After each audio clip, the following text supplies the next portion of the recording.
Hey guys, welcome to KGF Kranti Golden Facts chapter number 107. Fact number 1. మనం ఒక 30 సెకండ్ల నుంచి 2 నిమిషాల వరకు శ్వాస తీసుకోకుండా ఉండగలం.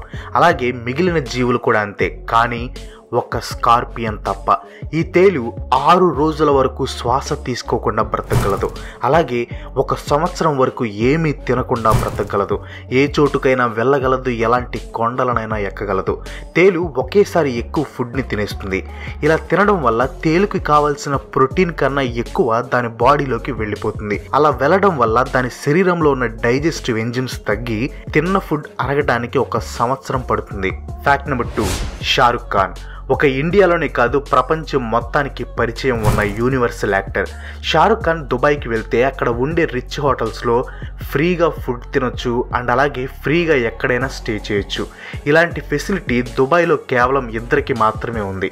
1 దుబాయ్ ప్రైమ్ మినిస్టర్కి, 2 షారుఖ్ ఖాన్కి. దుబాయ్ షారుఖ్ ఖాన్కి ఈ ఫెసిలిటీ కల్పించడానికి రీజన్ ఏంటంటే Shahrukh Khan Dubai tourism brand ambassador and దుబాయ్లో 10 సంవత్సరాల పాటు స్టే చేయాలంటే గోల్డెన్ వీసా ఉండాలి.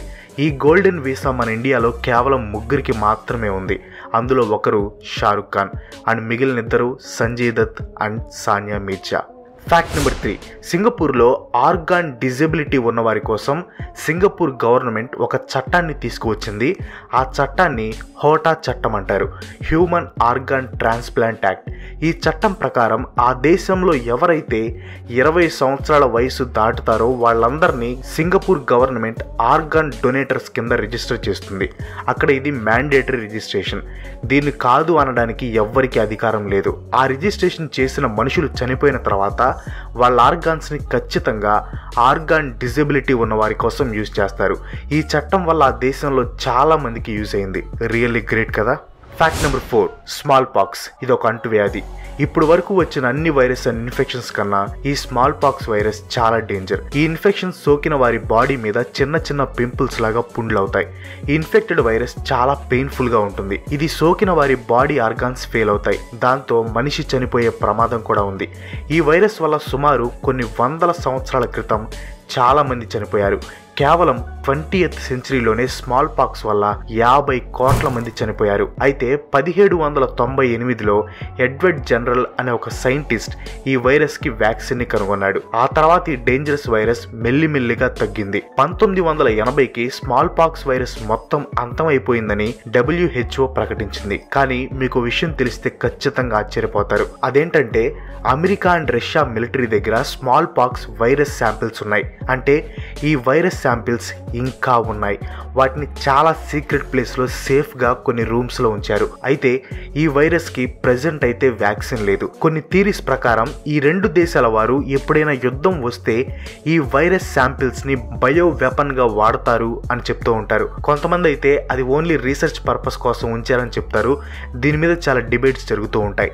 ఇన్ కేస్ ఈ వైరస్ గనక బయటికి వస్తే థానోస్ చిటికేసినట్లు సగం మంది జనాభా చనిపోతారని ఒక అంచనా. Fact number 5. ఫ్రెండ్స్, మనం గూగుల్ మ్యాప్లో ఏదైనా ఒక ప్లేస్కి వెళ్ళడానికి రూట్ కోసం సెట్ చేస్తాం. ఆ రూట్లో ఎంత ట్రాఫిక్ ఉంది అనేది కూడా గూగుల్ మ్యాప్ మనకి చూపిస్తుంది. అలాగే ఆ ప్లేస్కి వెళ్ళడానికి ఎంత టైం పడుతుందో కూడా చూపిస్తుంది. అసలు గూగుల్ మ్యాప్స్ ట్రాఫిక్ ఉందని ఎలా చెప్తుంది అని మీకు ఎప్పుడైనా డౌట్ వచ్చిందా? ఎలా అంటే మ్యాప్స్లో మనం ఏదైనా ప్లేస్ కోసం సెట్ చేసినప్పుడు ఆ రూట్లో ఎంతమంది అయితే స్మార్ట్ ఫోన్స్ యూజ్ చేస్తున్నారో ఆ రూట్లో ఉన్న కొన్ని వందల స్మార్ట్ ఫోన్స్ యొక్క మూమెంట్స్ని బట్టి ఎనలైజ్ చేసి ట్రాఫిక్ ఎంత ఉంది అనేది మనకి చెప్తుంది. ఇక్కడ తెలియాల్సిన విషయం ఏంటంటే ఒకవేళ మీరు సెర్చ్ చేసిన రూట్లో ట్రాఫిక్ ఉన్నా కానీ స్మార్ట్ ఫోన్ యూజ్ చేసేవాళ్ళు కనుక లేకపోతే ట్రాఫిక్ని ఎనలైజ్ చేయటం గూగుల్ మ్యాప్కి సాధ్యం కాదు. బట్ ఇప్పుడు ప్రతి ఒక్కరి దగ్గర స్మార్ట్ ఫోన్ ఉంది కాబట్టి ఆ ప్రాబ్లం అయితే లేదు. ఎంత ట్రాఫిక్ ఉందనేది ఖచ్చితంగా మనకు చూపిస్తుంది. సో బేసిక్గా అక్కడ ఎంత ట్రాఫిక్ ఉందో ఎలా చూపిస్తుంది అంటే అక్కడ ఉండే స్మార్ట్ ఫోన్ యూజర్స్ని బేస్ చేసుకొని. వావ్. Fact number 6. ఈ ప్రపంచంలోనే అందరికంటే యంగెస్ట్ ప్రైమ్ మినిస్టర్ ఎవరో తెలుసా? సనా మెరిన్. ఈమె ప్రస్తుతం ఫిన్లాండ్ దేశానికి ప్రైమ్ మినిస్టర్ అండ్ తన వయసు కేవలం 35 సంవత్సరాలు మాత్రమే. Fact number 7. యాపిల్ పండు అందరూ ఇష్టంగా తింటారు. జనరల్గా ముక్కలు కట్ చేసుకుని తింటారు, లేకపోతే కొంతమంది డైరెక్ట్గా కాయ తినేస్తారు. కానీ కొంతమంది మాత్రం యాపిల్ పైన ఉన్న పొరని రిమూవ్ చేసుకుని తింటూ ఉంటారు.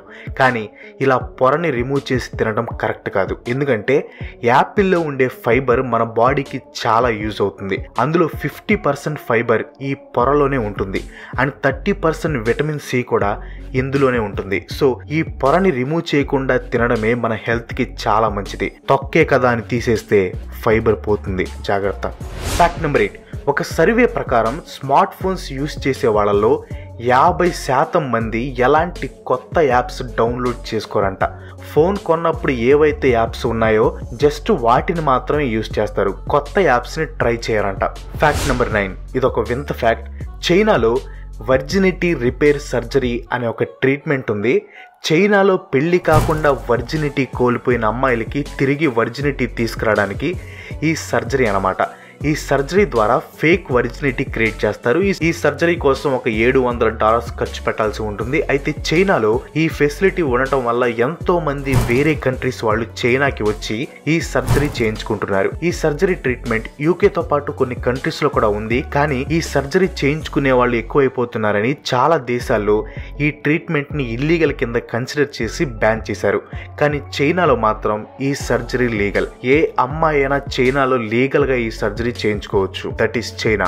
Fact number 10. యూకేలోని సోమర్సెట్స్ ప్రాంతంలో షెఫ్టన్ మ్యాలెట్ జైలు ఉంది. 1950లో కరుడుగట్టిన నేరగాళ్లను ఈ జైల్లోనే ఉంచారు.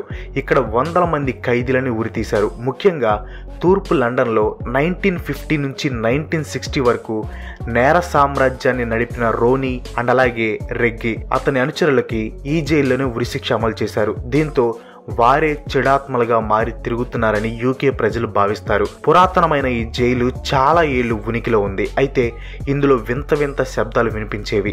జైలు గదుల్లో ఎవ్వరూ లేకున్నా కటకటాలు వాటంతటవే తెరుచుకునేవి, మూసుకునేవి. ఆత్మలు సంచరిస్తూ ఉండేవని ఖైదీలు చెప్తూ ఉండేవారు. దీంతో ఆ జైలుని 2013లో మూసివేసి హాంటెడ్ ప్లేస్ గా ప్రకటించారు. అయితే జైలు శిథిలావస్థకు చేరడం వల్లే ఈ జైలుని మూసేశామని ప్రభుత్వం ప్రకటించింది. కానీ ఆ జైలు బయట సెక్యూరిటీ కళ్ళు కప్పి ఈ ప్రాంతంలోకి ప్రవేశించిన పారానార్మల్ ఇన్వెస్టిగేటర్స్ ఈ జైల్లో కొన్ని వింత శబ్దాలు రికార్డ్ చేశామని, ఆత్మలు కూడా కనిపించాయని చెప్పారు. జైలు కారిడార్ లో అడుగుల శబ్దాలు కూడా వినిపించేవని, అక్కడికి ఒంటరిగా వెళ్లటం చాలా ప్రమాదకరమని తేల్చారు. ఒక రాత్రి పాటు ఈ జైల్లో గడిపేందుకు యూకే ప్రభుత్వం అవకాశం కల్పిస్తుంది. రాత్రి 2 గంటల నుంచి ఉదయం 6:30 గంటల వరకు ఈ కారాగారంలో మనం గడపొచ్చు. అక్కడ నిజంగా దెయ్యాలు ఉన్నాయా, ఆ జైల్లో శబ్దాలు కనిపించే ఆకారాల వెనక దాగి ఉన్న మిస్టరీని ఛేదించే ఆసక్తి గనక మీకు ఉంటే మీరు అక్కడికి వెళ్ళి ఖచ్చితంగా ట్రై చేయొచ్చు. నాకైతే ఇంట్రెస్ట్ లేదు, బేసిక్గా భయం. సో గైస్, నెక్స్ట్ ఫ్యాక్ట్ లోకి వెళ్లే ముందు మీరు ఇంతవరకు వీడియో చూస్తారంటే మీకు కొంచెం ఇంట్రెస్ట్ గా అనిపించిందని నేను అనుకుంటున్నాను. ఇన్ కేస్ మీకు ఈ వీడియో నచ్చితే మీరు మన ఛానల్ని ఫస్ట్ టైం చూస్తున్నా లేకపోతే ఇంకా సబ్స్క్రైబ్ చేసుకోకపోయినా కింద రెడ్ కలర్ లో ఉన్న సబ్స్క్రైబ్ బటన్ ప్రెస్ చేసి దాని పక్కన గంటను కూడా యాక్టివేట్ చేయండి. మీరు సబ్స్క్రైబ్ చేసి సపోర్ట్ చేస్తే నాకు ఇంకా మంచి వీడియోస్ చేయడానికి ఒక మోటివేషన్ లా ఉంటుంది. So please to subscribe. Thank you. Fact number 11. China president Mao Zedong 1973లో 1 కోటి మంది ఆడవారిని అమెరికాకు పంపాలి అనుకున్నాడు. 1973 టైంలో చైనా చాలా పేద దేశం. ఎందుకంటే అక్కడ అంత వనరులు ఉండేవి కాదు. కానీ అక్కడ జనాభా రోజు రోజుకి ఎక్కువయ్యేది. అప్పుడు ఉన్న అమెరికాకి చైనాకి వాణిజ్య సంబంధాలు పెరగాలని చైనా అనుకునేది.